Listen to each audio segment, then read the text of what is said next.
I can feel the Reaper following me. All these motherfuckers want me to bleed.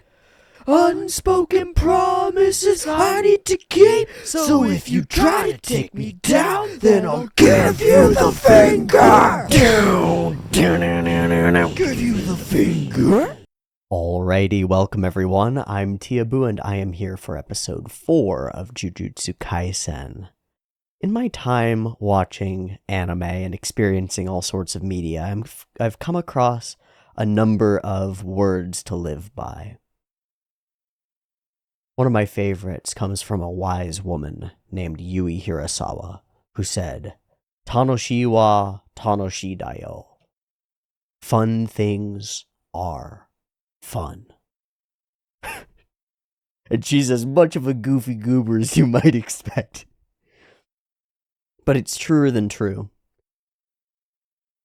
And I think I forgot, even with all my speechifying about shonen and the enjoyment of it, how important in many of the shonen, especially the longer running battle action style things, how important humor really is. How important getting a laugh or a gag or some kind of goofy misunderstanding and being able to execute on those consistently and include humor and joy and the laughter that comes from it as a part of your landscape of emotions evoked by your piece of media. It's really important, and I think we forget about it sometimes. We come away from the show and we're left with like all the big moments and the cool fights and those like deep character choices and all this stuff.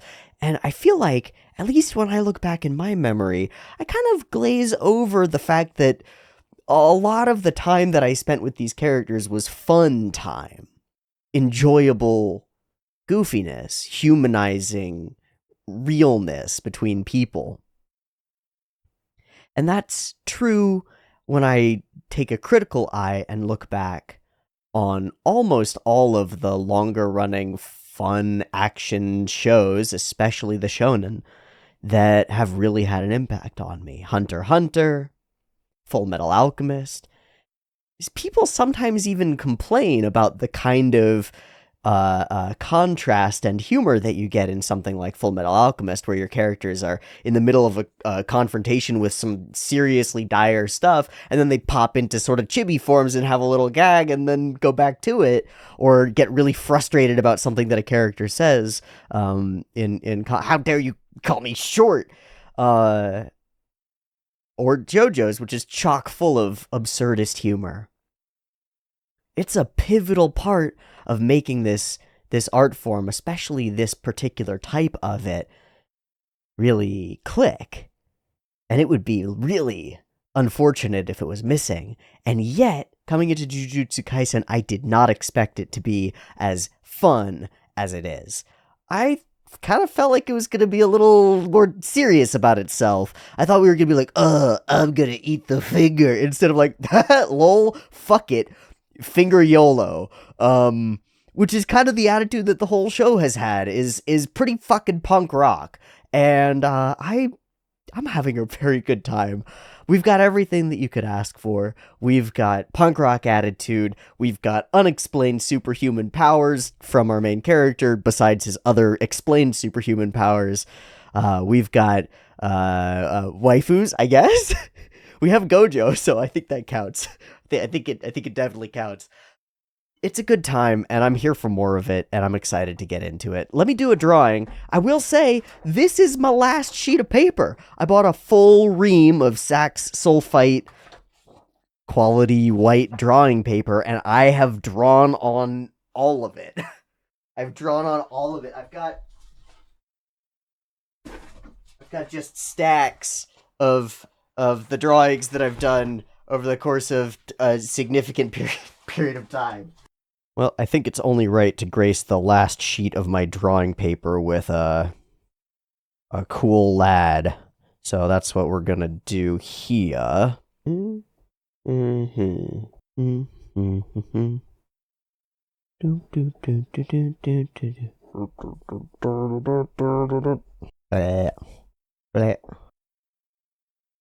Oh no! An unerasable smudge.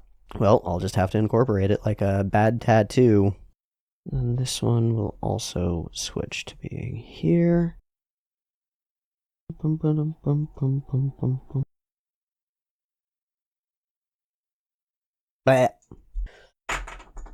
And it's complete! As goofy as I wanted it to be. I didn't expect to get as pulled into that as I did. That was really fun. Um, I got sucked in by mostly trying to make clothing look good, which I got. I like this arm, and I really like some parts of this arm, and I like some of this leg, but this leg's fucked. All right, we take those. Beautiful, watching over us like a good mentor should. Also sending us into deadly and dangerous situations. Important.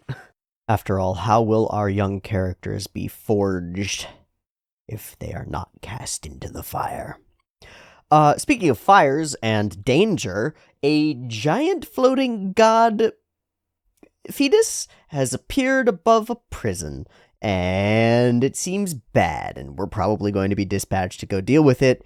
It seems just like it's a god fetus, so maybe we can, abort the situation before it gets out of hand, or maybe it's gonna hatch and turn into a godling curse and start murdering everybody. Let's get there fast and see what we can do and what we've got in store for it. There are also some characters that we haven't met yet, so maybe we'll run into them along the way. Either way, thanks for joining me. Welcome to another episode of Jujutsu Kaisen. Early access on the Patreon. You could have seen this a week early. Let's get into it. Beep beep timer.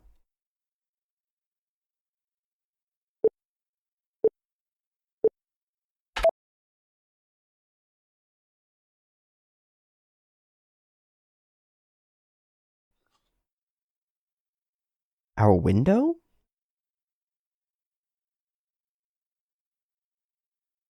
So they're 10% still there?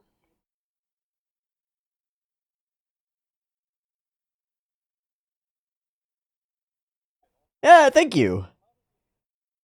Okay, so like a window into the cursed world. So the glasses lady, maybe? Not sorcerers, though. Just a separate gift to be able to see. That's cool. That's cool.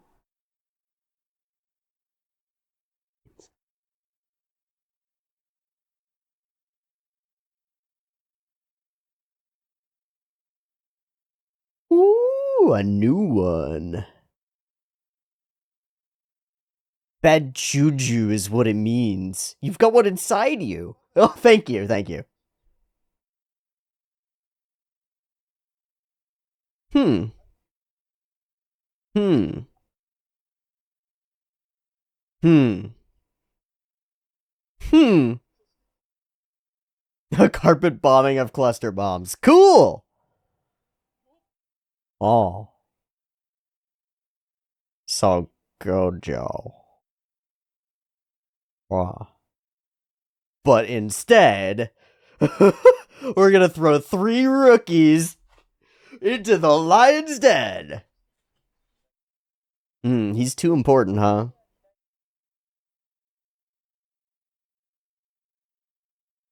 People are always fucking dying. Ugh, that's why people keep fucking dying. Okay. Oh, but do we have an option to get rid of it before that happens? Nah. You don't know what kind of story we're in, man. We're not allowed to We're gonna have to save that kid. We're gonna have to save that kid.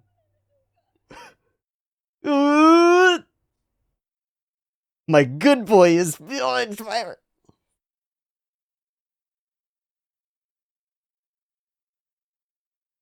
Oh, lying to. Okay. I was thinking that on top of everything else. How horrible. No, okay. That's just what they're telling them. The music's a little much.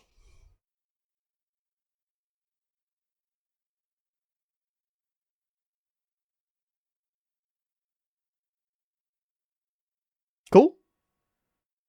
It's a perfect good boy mission. that has the distinct possibility of turning into a bad time. Because you look at a shonen protagonist, you go, hey, if things get bad, just run away. Don't fight the big monster. And if he lets the big monster out, it's gonna want to fight it. I'm excited now. You just get informed that you have a cluster bomb inside you and there might be another one and you could fight each other? Hmm.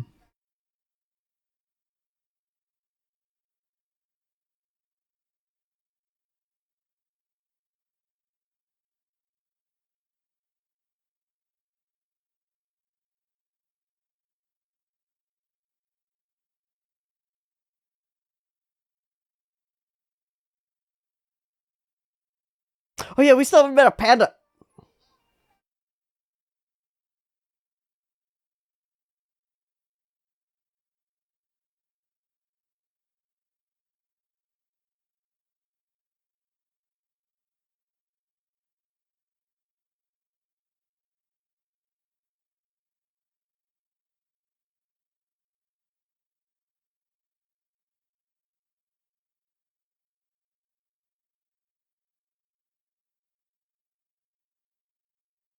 Thanks, man.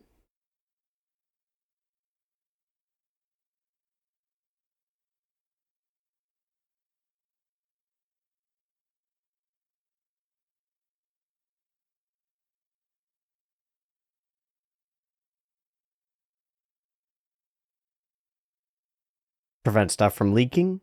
Oh, just concealment.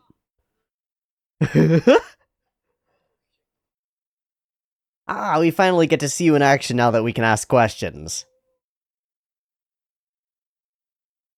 Popper! I would do exactly the same thing. Hello, dog!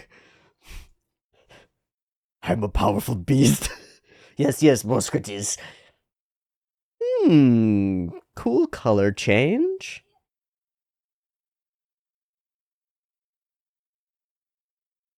That doesn't feel right at all.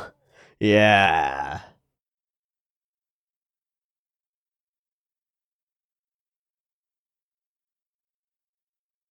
Oh. Oh. Creates its own space. Uh-oh. Can do anything in it.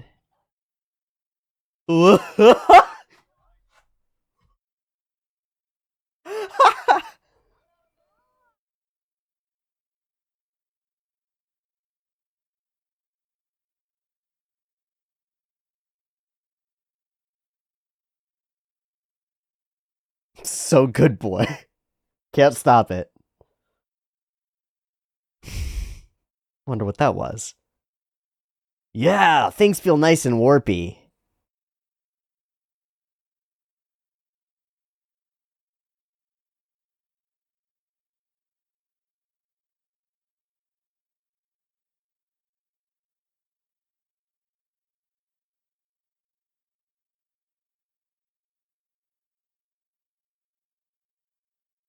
Cursed womb must feed. Oh, all swibbed up and mangled. The classic.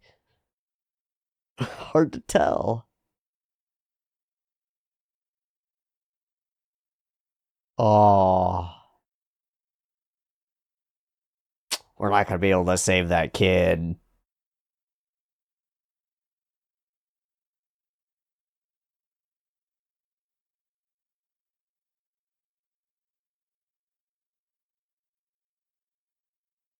Got bigger fish to fry too. Oh.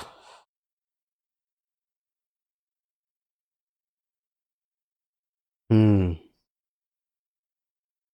Hmm.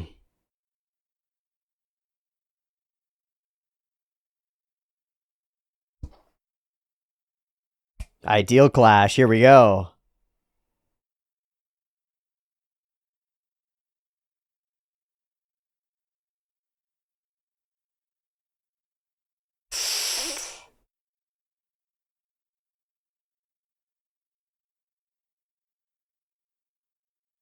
Doesn't deserve to be saved even if he's alive?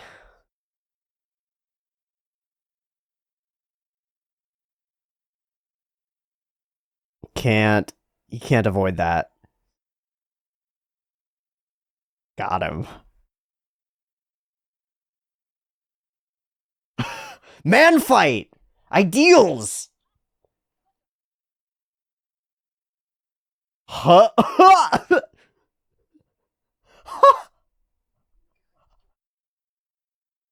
Oh, oh no, Popper! You're fully in a monster's playpen now, man. We're not doing that. Ha, ha, ha, ha. Hi. Hello. Ah, hey, buddy. You are required to run now, and you can't. Ah. What if you're moving toward it?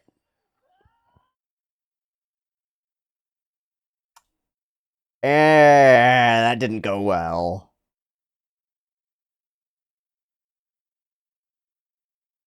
Huh. Huh. This is awesome! What the fuck is that? It's like that's a fucking JoJo stand. Really? Are you sure? You sure? How did you get there?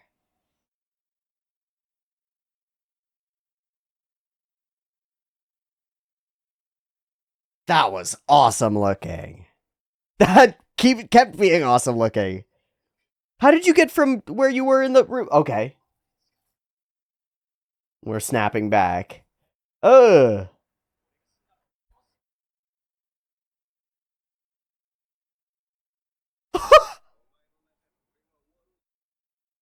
Ah! I got plenty of chances.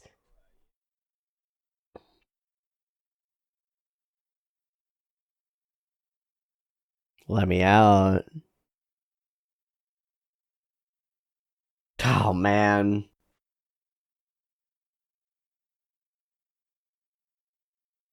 That's not good. We gotta get that figured out, man. We don't have time to chat, man. What the fuck?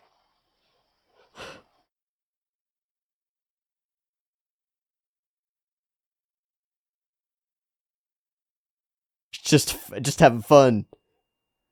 Oh. Oh.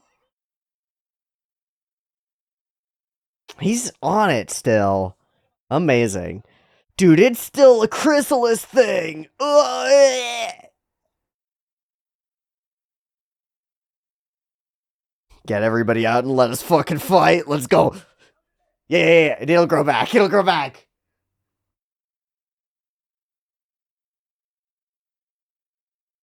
Its bottom half is still a Kakuna. Aw, that was great voice acting.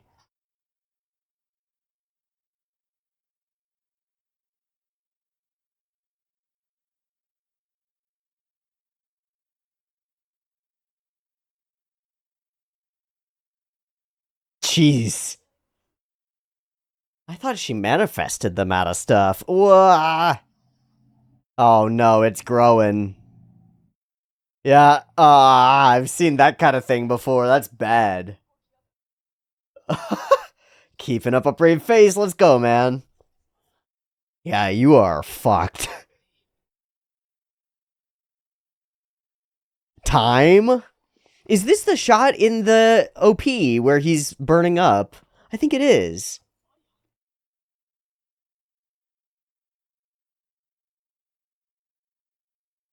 You don't have time to figure it out, but all you can do is buy time. Whoa, the crumpling sounds. Alright, it's been a fun show, guys.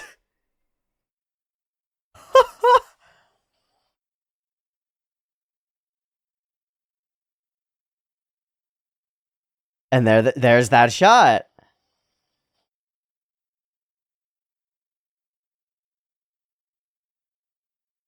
Oh,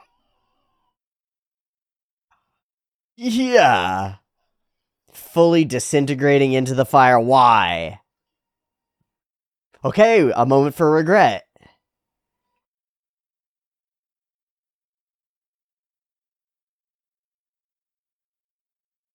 Hmm.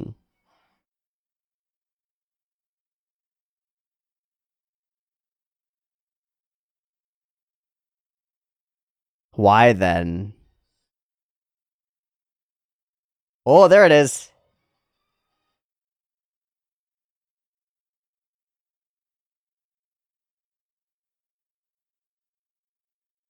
Unlock some sorcery? Ow.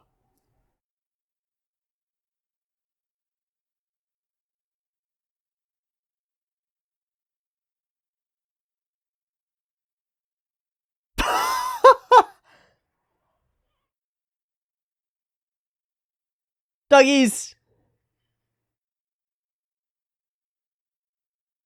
Oh! Oh! How many friends do you have? God, it's intimidating. Was I really this weak? Ah, humbled. What an interesting take.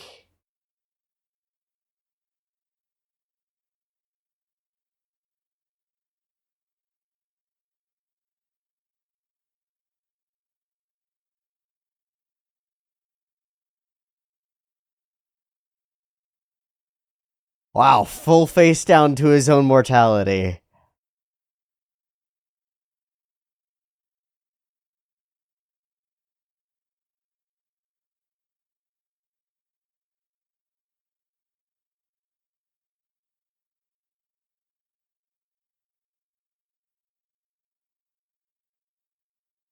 He's accepting it. Yeah.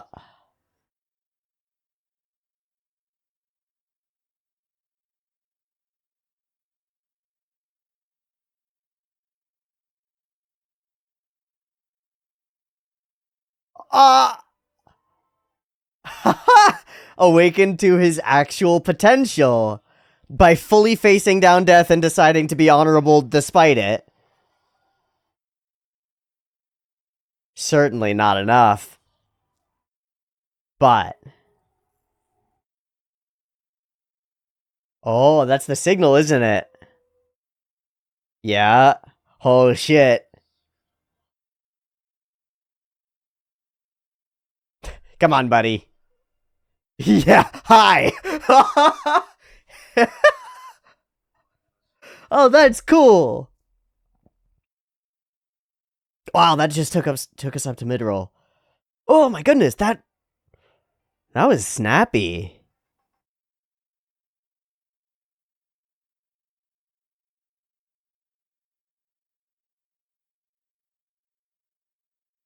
Hmm.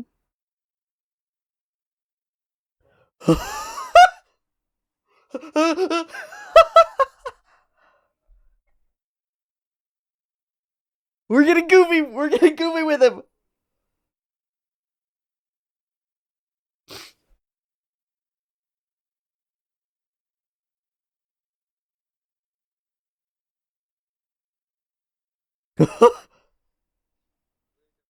Oh, oh, you're gonna try it. Yeah.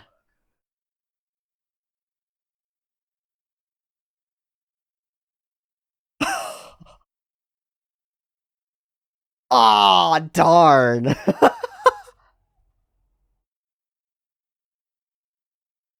It's so goofy.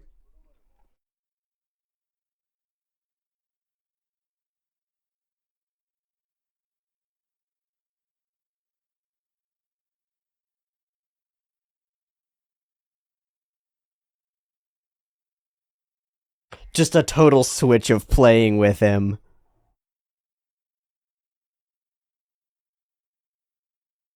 Write it down.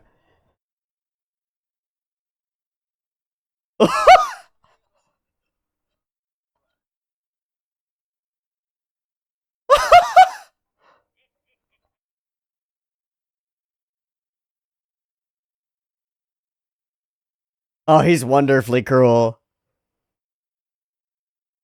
We gotta be so careful every time we even consider bringing that bastard out. Fuck, he really does want to destroy everything. Aww.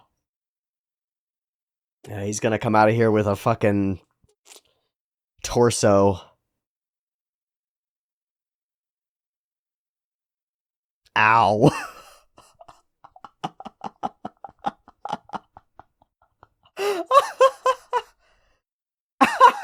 Oof.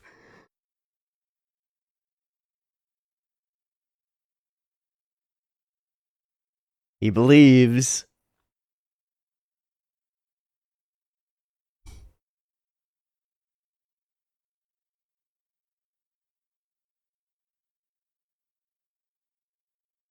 If you can.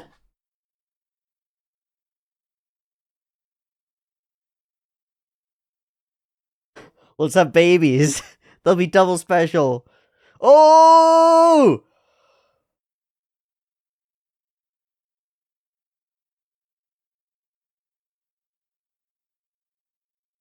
Ah. Reminds me of Funky Boy.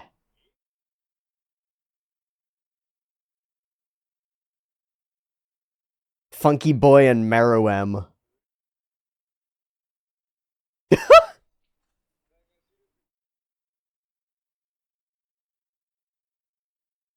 We're still listening to any of this, right? Like, we're still conscious. Why don't you show us, man?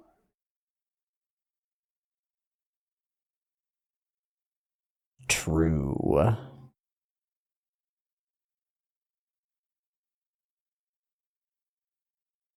His own domain?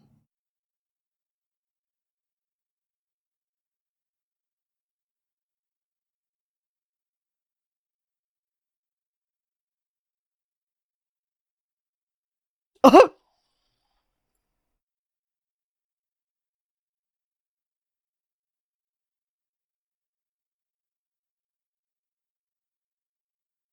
Oh. That explains some things, doesn't it?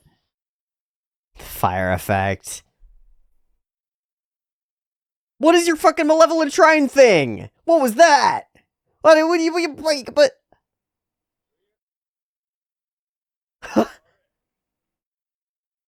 he's letting him. He's not switching back. Am I free? Uh-oh. Uh-oh. Wow! Front to back, what a joy. Oh, I loved it.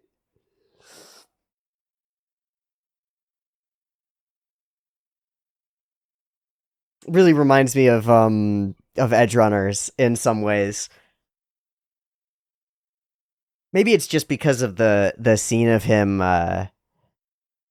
with the fire blasting reminds me of David in the OP, but I don't know. It works thematically too.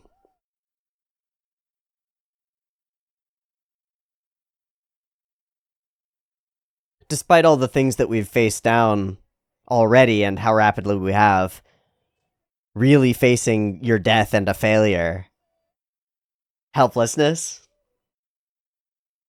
it's cool, and he breaks in a really interesting and he breaks in a strong way. Haha! I love it.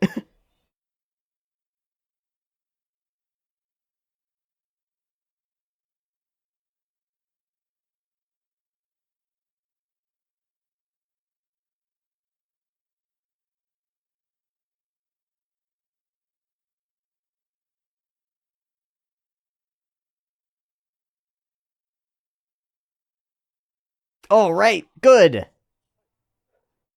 Ooh, what is this?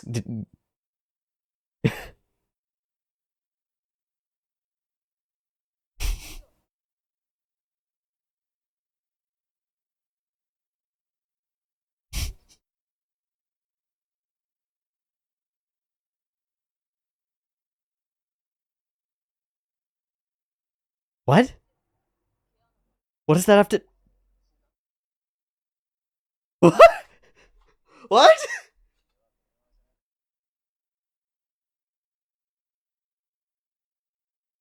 Oh, I do that. Not anymore.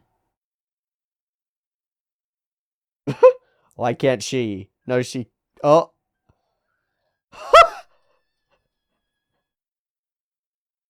Haha, I got her. Oh, is this the... Oh, jeez. I don't want to know. I don't want to know. Alright. I like it. Particularly, I like the core emotional beat of the episode, which happens right here, when we get knocked down, the shit kicked out of us, beat up, and we get the classic Hajime no Ippo, why am I even to get up? What's the point? What's this all for? And even calling back to our previously established motivation and ideal and reason for being isn't enough. It doesn't magically give us the strength we need to succeed. And instead, facing down the fear and becoming one with it and accepting it enables him a little bit of power, which is still not enough for him to succeed, but it's a taste. I like it. I like the execution of it. I like the lighting of it, especially contrasted with the rest of the episode. It really stands out. I like it a lot. I like the way that this special grade curse looks. I like how we use it to build up how powerful Sukuna is. I like how potent it is on its own and how scary and genuinely so. There are snippets of elements throughout the episode that aren't 10 out of 10 for me. There are moments when the music feels a little bit ham-fisted or like a little bit overdone, but that's that shonen air. Not everything can be Hunter x Hunter with one of the best executed and best used soundtracks in the business. And there are a bunch of moments in the episode where I think the music really does kick in well, especially those chugging guitars. As we begin to move forward into the fire that's coming at us, as opposed to being on the back foot against it. There's I've brought this up in a couple of places, but there's a scene in the first episode of Go Princess Pretty Cure, where a character, our main character, has the opportunity, the choice, and the chance to awaken to their power, and their friend is in danger, and you've got a villain in front of them toying with them and telling them that all their dreams and purpose and motivations are shit, and they're stepping back away from it, and then they anchor their foot instead and begin to move forward, and the music hits and switches at that moment, and it's one of my favorite pieces of storytelling in media, and this reminds me of that. A similar situation, an invoked helplessness, taking a character who is powerful and stripping them of their power, giving him injuries, making the situation severe enough that we have to have Fushiguro and everybody else flee. And once they flee, we'll have the opportunity to unleash the beast and maybe save the day. But before that, we have to buy time, and we're not even strong enough to do that. We're stripped of everything. And when you strip a character down to their bare essence, you can sort of examine that previously established ideal. And the way that we do it, I think, ends up being really... It could have been way worse. I got no idea what to do. I'll just have to buy time. And it cuts him off even as he says, I have to buy time, right? He can't even buy enough time to get his own damn thoughts out. It's good. I like the environment as well. And the big tumble that we go through is spectacular. Enormous blast, almost Dr. Manhattan-y, and the fire consumes us. And suddenly we're facing real pain. This is like, it's like Gonjabar pain. It's like the box of pain burning your flesh away. It hurts. It's not just instant, it's like continuous, and you have to do it. And he regrets, if only I hadn't gotten myself involved in this. If only I hadn't. And his choice is to stop thinking in order to stop thinking those thoughts. We just had something similar in Made in Abyss, where the secret to unlocking your next piece of potential was to avoid thought and to act instinctively. But it's also a bit dangerous, isn't it? Because that makes you a little bit more like a curse, or more like Sukuna, acting on instinct. So we drive him right to the edge. I don't want to die. Ow, ow, ow, ow. I want to run away. And it's not, if I die here, my friends will die. He comes back to the question, would it be a proper death? But that's the last thought before stop thinking. We burn away. Was I really this weak? So he sees himself. Everybody, we hit our low point. And that's what a low point looks like. Mr. Thong is about to murder you. And there's nothing you can do about it. So you realize your own arrogance, even as someone who wasn't even that arrogant. Just the belief that I was strong enough to die on my own terms. That was arrogance. So he realizes his weakness in full. And tears stream. I don't want to die. The voice actor does a great job. But I'm about to. Not just a possibility, a certainty. We never die without regrets. But I'd like to be able to say mine was a proper one. I'll take all the hate, fear, and regret and let it all out. So it's the channeling of that negative energy, the same energy that produces curses, that is the source of power, right? That makes sense. I didn't put it together, but it does make sense. Makes sense why all our characters have an edgy side, right? So with power in hand, we begin to run and march forward. I want to see if I can find where the music switches. Don't be naive, and then it's doobity doobity doobity.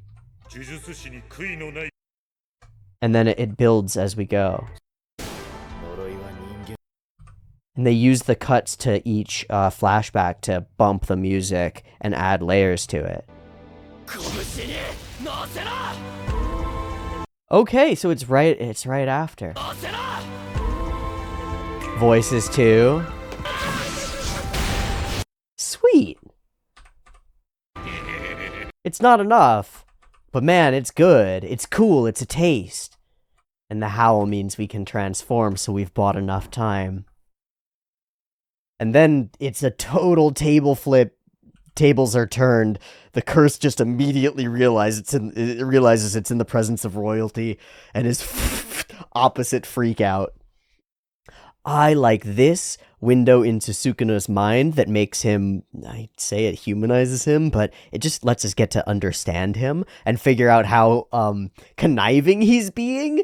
It's kind of silly, but he's petty. He's petty and a douchebag, but also exceedingly powerful and very, very scary. And now he is, as far as we can tell, unfucking leashed. This reminds me of Helsing. This is like full count from Helsing going off and the unexplainable horrors, like too much for you to even understand. I don't even know what he does. We see this in this place in the OP, so he builds his domain inside your domain, and it's bad, and that slices you into little bitty bits and lets him reacquire a finger. Which even without consuming, he's going to be freed for a little bit. Uh-oh. Fushiguro, regardless of whether it's your duty to put him down, I don't know if you can. We just saw what he just did to that thing, and we saw what that thing was going to do to you, and I don't think it works out. I can do the math. The transitive property says you're fucked. I like our little explanation at the beginning. I fucking hate that Gojo is gone, but it's perfect for our narrative. As is this lady crying for her kid, gives us a perfect tie-in for what will become a heated interaction between Itadori and Fushiguro, which I think is really useful. Having that clash of ideals and sort of looking at the new kid as though he's a bit naive, for doing the good thing and trying to really force the good boy stuff is pretty cool. It's tension, it's friction between our characters. As opposed to all our characters just click into roles and move smoothly, having friction there, it creates more heat, it creates more spice, you know? It really does. And then when we have characters then in the, like, right after being in a bad situation and fighting and struggling, snap to sacrificing themselves for each other and making decisions that are for the other person, it's a lot. It's contrast, but in the same way that a tsundere makes you love more, the friction makes them click more, you know? I think it's cool. I think it's cool. I really liked our tone change, literal visual tone change, from outside, inside, purple, blue, gray, cool tones to inside, orange everything, red tones. Not warm, not just warm, but like sickly. A boiler room, you know? And suddenly we're in another place. Very cool. Love that. Love this. So goofy. And love this. Gotta be a good boy. Can't be a good boy. We're not coming back. But you don't understand. We have to be able to come back. We're not coming back. And his line is, he's not even worth saving alive. What was his crime? Driving twice without a license and hitting a little girl, right? That divorces you from your all of your human rights, all of your value as a human being, despite all the people who care about you and your potential to change and the fact that we're talking about a juvenile. He's not even worth saving alive. So we've got a very, very hard line morality coming from Fushiguro here, probably shaped by his experience, but it's really interesting to see that come out. And it definitely clashes with Itadori's perspective of, like, probably even if someone is irredeemable, they should at least get the right to a proper death. At least that. There's some nobility that's due each person. So just on that fundament, there's a clash. It's cool. It's cool. Naruto Sasuke. Not really, but similarly, not diametrically opposed, capable of working together, but on one core thing, they really disagree, and it's gonna come up again and again and again, because they're going to, as we've been told multiple times, face situations where it's like somebody or somebody else, where you have to make a sacrifice, where you have to choose to let people die in ignoble ways. Especially when you're dealing with curses, it's just part of the game. Why the hell would I save a dead body? So what will you do when someone you save kills in the future is a tough one, and it's something that we've heard before. I can't remember when, but it's something we've had to address before. I think it's irrelevant. I don't think it matters. The utilitarian view of, like, saving a person is worth whatever they then go on and do in their lives doesn't seem to matter to me. I'd much rather take a perspective toward the actual action of attempting to help someone, and I think that is good in and of itself, even if the person that you help turns out to be dangerous in a way that you could not have predicted. If you know that they're dangerous and seriously a problem, then there's a different circumstance there, and, like, your helping them can be predicated on that knowledge or not helping them. But I think even so, the action of helping another person is correct. It's the right thing to do, at least from our socially constructed and self-centered, human society-centered morality, built to keep relationships and societies stable. Well, I thought of it. This is the entire philosophical through line of Naoki Urasawa's Monster. You save someone, and they turn out to be a monster. Is that your burden to bear? What if you didn't know that it was that way? in isolation in a vacuum, all you were doing was saving a person, and that's right. But you saved baby Hitler. Maybe not right. It's a tough question, but I think one that I think all of us almost always come to the conclusion that still the mentality or ideal or desire to save people is the right way to go. And having a wide, so like a wide margin for error in the people who you are willing to save is probably a good idea. Like maybe if we go back a frame and we're like, oh, this juvenile detention guy stole a child and hid them in his basement and we found 3 corpses. It's like, oh yeah, not taking his corpse back. Sorry, Mom. But you gotta have a pretty wide margin there, right? Of course, where do you draw the line? That's gonna be a tougher one. It's cool. Even if I've seen this concept before, it's good to have a wide variety of diverse philosophical challenges in a piece of media like this, especially if they're going to be fundamental to our characters' way of interacting with the world and each other. So I'm a fan. I'm also a huge fan of the way we turn, and I think this would have been more awesome if the subs weren't cut off, you know, because when I saw this scene, as soon as I saw that the subs were cut off, I was like, because I knew that something was going to interrupt them. I still didn't expect Voop. Awesome.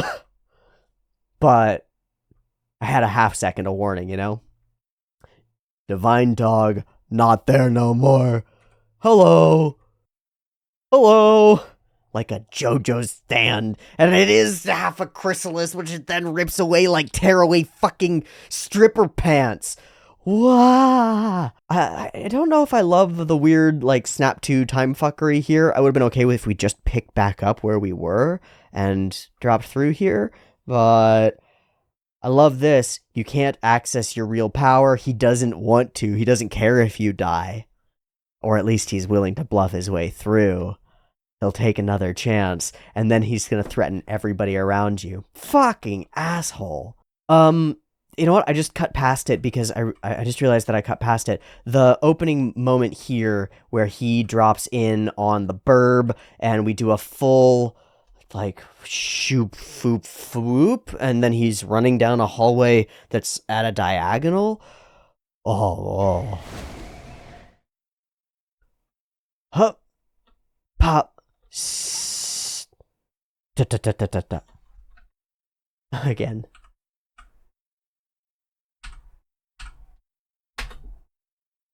Huh. Pop. Da. That's fucking cool.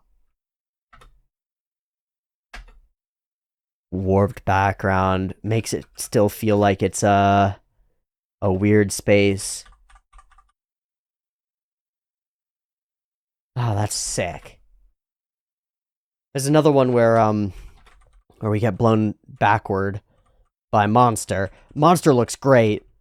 Is all beautifully 2D'd in that weird style that we've been talking about with the same dappled effect. Freaky as hell.